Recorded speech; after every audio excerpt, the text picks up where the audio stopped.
Bueno, buen día, ¿cómo les va? Ahora sí, les voy a dar la bienvenida formal a esta charla de entrenamiento anímico espiritual en vóley. Les recomiendo tengan a mano para escribir, así pueden ir registrando las dudas, las preguntas que vayan surgiendo a medida que avance en la charla, porque vamos a destinar al final de la misma un momento, unos minutos para responder las dudas o las preguntas que quieran hacer. Me presento, soy la licenciada Jimena Martínez, psicóloga del deporte. Comencemos. Para esta charla seleccioné algunas de las importantes habilidades anímico-espirituales en la práctica del vóley. Cabe aclarar que no son las únicas, por supuesto hay muchas más, pero bueno, tomé estas como para señalar importantes.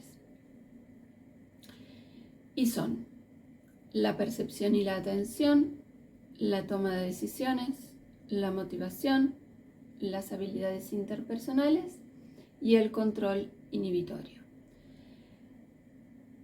Cabe aclarar que cada deporte, con sus características, con su dinámica de juego, demanda de los deportistas determinado tipo de habilidades espirituales o el ejercicio de aquellas comunes en los deportes de equipo de una manera que les específica.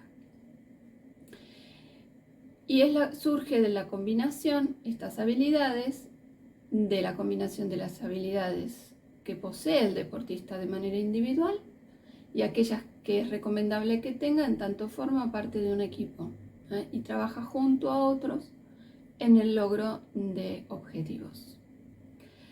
Dentro del vóley, además, como hay diferentes puestos, el de levantador, el de receptor, por ejemplo, cada puesto también demanda que estas habilidades sean llevadas adelante de una manera que les especifica. Ahora bien, cada deporte, como les decía antes, demanda habilidades que le son propias. ¿Y de qué depende esto? Bueno, depende por un lado de la dinámica del juego, por otro lado del gesto deportivo o la actuación que tienen que llevar adelante, de la interacción con los rivales, sea que se dé de manera directa o que sea mediada por un objeto como en este caso la red. No es lo mismo un deporte de contacto que un deporte mediatizado por la red.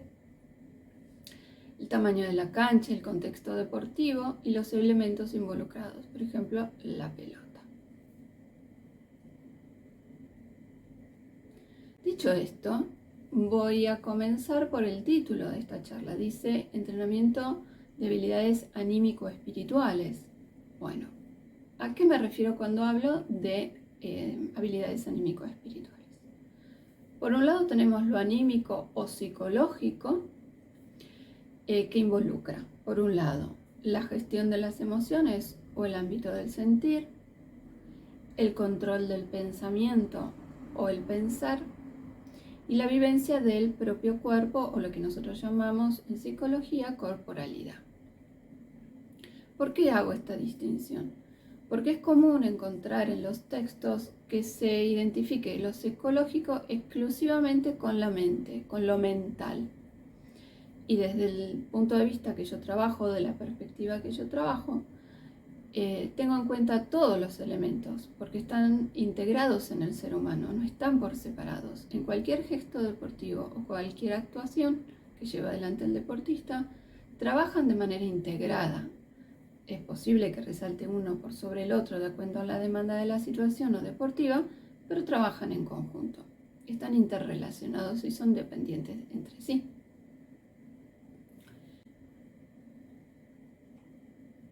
¿Y a qué me refiero con espiritual?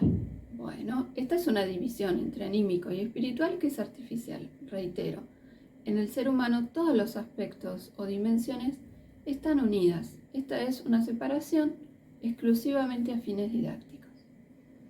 ¿Y quién es el que desarrolla el aspecto espiritual en el hombre? Bueno, lo desarrolla Viktor Frankl.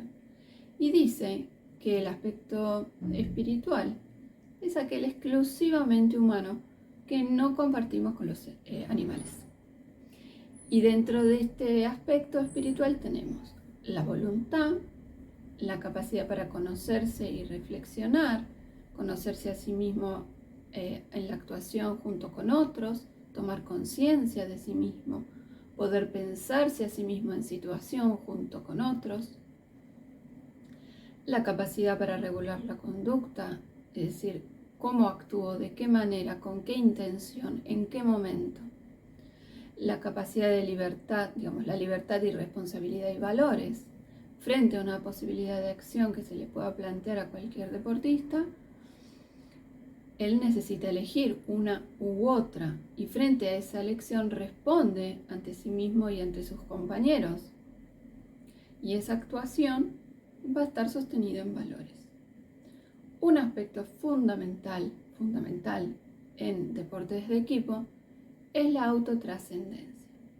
Viktor Frankl desarrolla este concepto. ¿Y a qué se refiere? Bueno, se refiere que es a esta capacidad de salir de uno mismo al encuentro de los otros en una situación en la cual juntos llevar adelante las acciones que sean en pos de un sentido que nos trasciende a todos, un sentido en común, por ejemplo. Esta autotrascendencia está sostenida en el sentido de la propia vida, en el sentido de la situación por la que se está atravesando. No es lo mismo un partido clasificatorio que una final, por ejemplo, ¿sí? Con lo cual el sentido y la importancia, la capacidad para salir de uno mismo al encuentro de los otros para resolver situaciones no va a ser la misma. Y hay otras cualidades que son llamadas anímico-espirituales, que son las virtudes, las llamadas virtudes. Por ejemplo, la disciplina, la paciencia, la perseverancia, solo por nombrar algunas. Desde esta perspectiva que yo les estoy comentando, cuando se trabaja con el equipo deportivo o con los deportistas, estas se trabajan en función de la demanda del deporte en cuestión y en función de las características del deportista. Y reitero, de manera integrada y mutuamente condicionantes, se relacionan, no están escindidas. Aunque en apariencia, cuando tiene que tomar decisiones, predomina lo mental, pero esa decisión necesita tener, el deportista necesita tener la suficiente claridad y serenidad de tal forma que pueda decidir correctamente junto con sus compañeros. Si las emociones están desbordadas, el estrés es muy alto, la ansiedad es muy alta, difícilmente esto pueda llevarse adelante. Este es un ejemplo de cómo se relacionan y condicionan.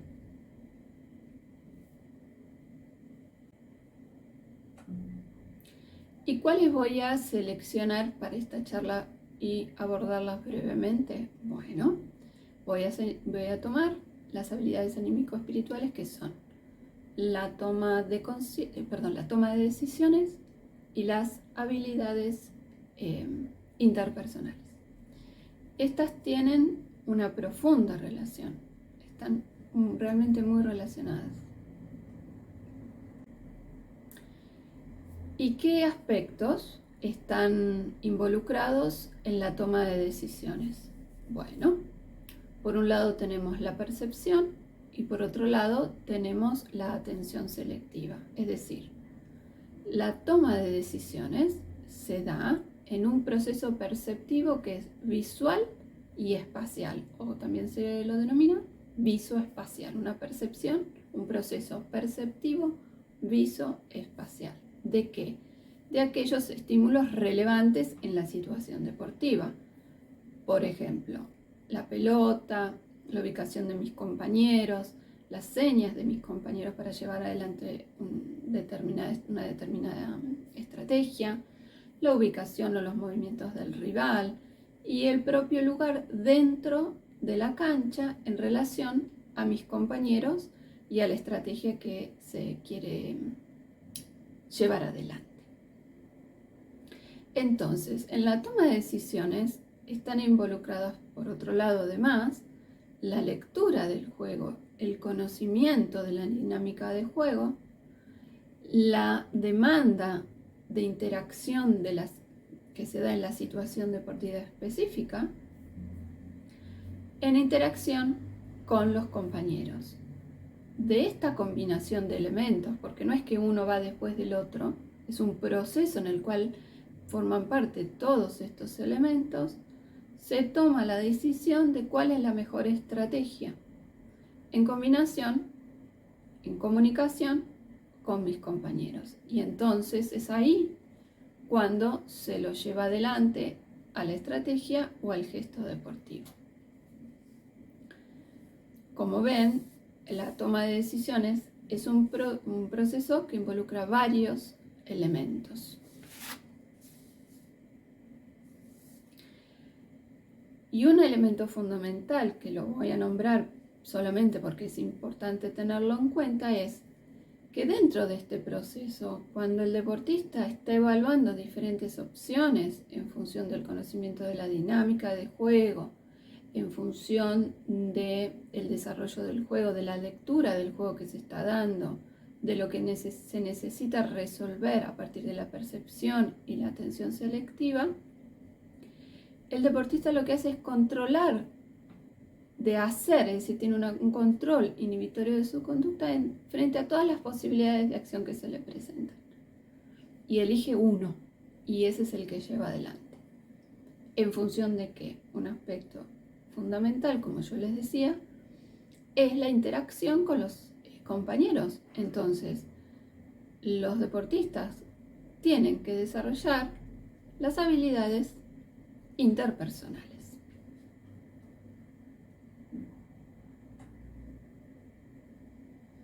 ¿Y en qué consisten las habilidades interpersonales o cuáles serían algunas de ellas? Bueno, lo que primero necesita saber, asumir, tomar conciencia, aceptar, es que forma parte de un equipo. Esto es obvio, pero no siempre está claro. No es raro encontrar en un equipo más de un cacique, por ejemplo, ¿no? Entonces, entender que forman parte de un equipo, que cada uno aporta lo que le toca en función de trabajar juntos para lograr el objetivo en común, o ese objetivo en común es fundamental, es la piedra angular para empezar. Luego, dentro de estas habilidades tenemos la cooperación. Bueno, ¿a qué se refiere la cooperación? La cooperación se refiere a poder trabajar individualmente en un equipo para alcanzar el objetivo. Por ejemplo, el armador trabaja de manera individual junto con otro, pero de una manera que le es específica y que solo él puede llevar adelante. Lo mismo el receptor, ¿no? Un punto se desarrolla en su resolución, en tanto cada uno lleva adelante de manera individual el rol que le toca dentro de la cancha. Por otro lado tenemos la colaboración. Bueno, ¿a qué se refiere? Se refiere a trabajar en conjunto de manera armoniosa, sabiendo que el aporte individual de cada uno con mi aporte individual dentro del equipo conduce a lo que queremos lograr, sea el punto, el campeonato, lo que fuera que sea. Entonces, es identificar la relación entre todos los miembros para un trabajo en conjunto, sabiendo que cada uno aporta un aspecto importante. Un ejemplo sería, el armador en determinadas situaciones deportivas sabe que aquel que va a rematar necesita la altura de la pelota, que no es lo mismo que el otro compañero que necesita otra altura de pelota para poder realizar el remate. ¿Me expliqué claro? O lo vuelvo a decir, porque me enredé.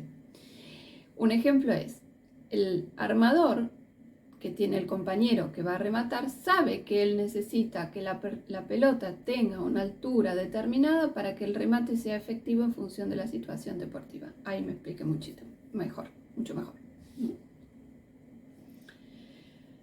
Por otro lado tenemos lo que es la autotrascendencia. Esto lo explicaba antes. La autotrascendencia en sí misma es la capacidad de salir de uno mismo al encuentro de un otro, en pos de algo en común, de la realización de algo en común que tiene un sentido específico. Para cada uno puede ser, pero para ambos el mismo, ¿no? Y además, la capacidad para comunicarse, es decir, para recibir información, intercambiar información que sea pertinente y relevante de manera eficaz, ¿no? Entonces, estos son algunas de las habilidades fundamentales interpersonales que tiene que desarrollar los deportistas que juegan al vóley. Por supuesto, otros deportes también, de equipo. No me voy a detener en la importancia o en la influencia que tiene la motivación, las emociones y la confianza en la toma de decisiones. Como ven, están relacionadas, por eso señalé aquellas habilidades al principio. Pero bueno, en esta charla solamente me detengo en estas dos relaciones, con esta relación entre la toma de decisiones con sus elementos y las habilidades interpersonales con sus características.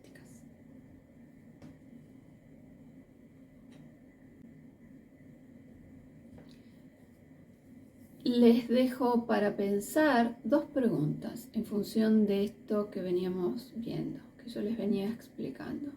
Los deportistas del equipo tienen desarrollada la percepción y la atención selectiva adecuada, es decir, conocen la dinámica de juego, tienen capacidad para la lectura de juego, para poder identificar lo importante en cada situación deportiva, en cómo resolver la situación deportiva. Y son capaces entonces, a partir de esta percepción y atención, de actuar en función de la comunicación con sus compañeros y lectura de juego. Reitero,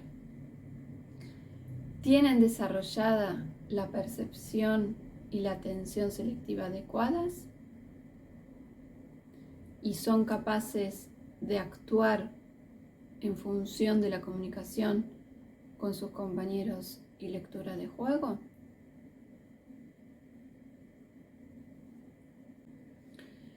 Y supongamos que tienen que desarrollar las habilidades interpersonales. Pongámosle, vamos a un ejemplo. ¿En qué consiste el entrenamiento anímico espiritual, sea individual o en equipo? ¿Cuál es su propósito?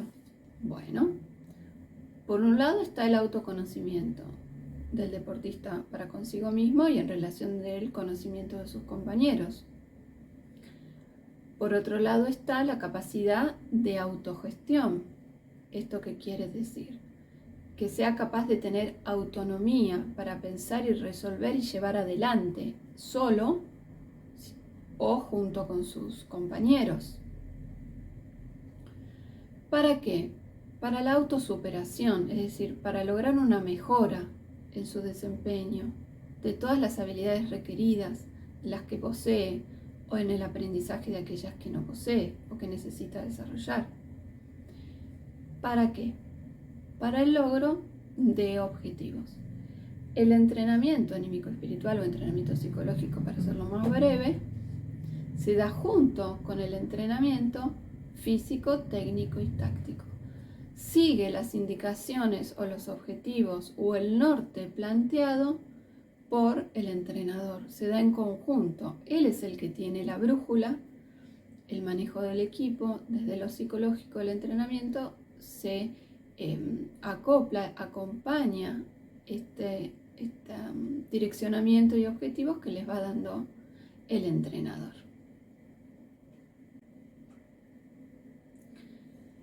¿Y cuál es el camino del entrenamiento anímico espiritual? ¿O cómo es que se logra este entrenamiento anímico espiritual de las habilidades que sean? Bueno, fundamental es la toma de conciencia. Que yo como individuo, como deportista, de manera individual, sepa lo que me pasa, tome conciencia de lo que me pasa, y como individuo dentro de un equipo, en colaboración y cooperación con mis compañeros. Toma de conciencia, es la base. Luego, a partir de la toma de conciencia y aquello que se quiera resolver, aquello que se quiera mejorar, aquello que se quiera perfeccionar, aprender determinadas estrategias o determinadas habilidades o herramientas para poder instrumentar, resolver, mejorar, perfeccionar, y que el deportista de forma individual y como equipo puedan decir: o yo sé lo que puedo hacer, o nosotros sabemos de lo que somos capaces de hacer. Es decir, que logren un aumento en su eficiencia, en lo que quieren hacer como equipo y como individuo dentro de ese equipo. Por lo tanto, lo que va a aumentar siguiendo este camino es la confianza y la seguridad. Muchas gracias.